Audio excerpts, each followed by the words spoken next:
In my last video, I talked about returning to acting unapologetically and auditing every part of my career. And one of the first places that I chose to look was my representation. And it's not because there's anything wrong or any drama. I actually like the women in the office. But it's because alignment, access, and timing matter more to me now than they ever have. Earlier in my career, representation was often framed around volume.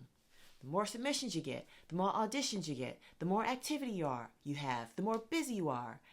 And that approach works for commercials, where volume and repetition can build momentum. But theatrically, I learned that specificity has always served me better than being submitted for everything all at once. And at this stage of my life and my career, volume isn't what I'm looking for because I don't need to stay busy to feel relevant. I don't need to self-tape for work that doesn't fit my lane, and I definitely don't need to build credibility through projects that don't really support the body of work that I'm looking to build. What I need now is access. Access to the right rooms, the right relationships, and the right conversations that move me closer to the roles that actually fit. And when representation can't provide that, then I see that as information, not failure, because blame doesn't move anything forward, but clarity does. And then when we're speaking about commercial and theatrical representation, they serve different purposes, especially now for me. Commercial work has always been about sustainability, strong bookings, longevity, qualifying for pension and health. And I've learned that I can audition less frequently and stay specific and still book well when the positioning is right. I value efficiency. Constant motion isn't the same as progress. And theatrical work is different because theatrical auditions are all about trajectory. They're about choosing roles that align with how I work and the stories that I want to tell and that I can tell naturally, and again, the body of work that I'm building over time. And both areas require strategy. Both require representatives who understand how age and branding and timing intersect with me specifically.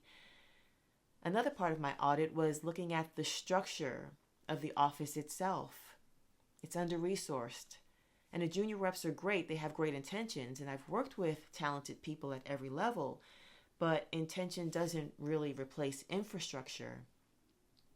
Again, at this stage, I need a team with the experience and capacity to support where I'm going next, not where I already been.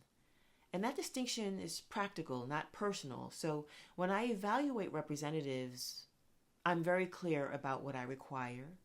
I need representation that understands how age and branding function today as access to decision makers, values, trajectory over volume, respects clear communication, and knows how to advocate for seasoned actors without apology. And so that naturally narrows the field for me, and I'm comfortable with that. Leaving representation for me isn't about burning bridges. It's about recognizing when a relationship no longer supports the work. And this decision wasn't emotional. It was informed. And so in the next video, I'm going to show you how I chose the agents that I'm submitting to and why I'm intentionally limiting my submissions.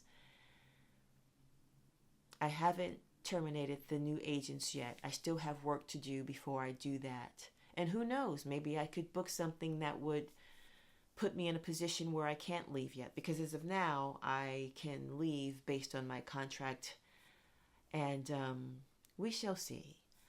But I'm very clear that while they are great people, they're still learning. That's all. And there's nothing wrong with that.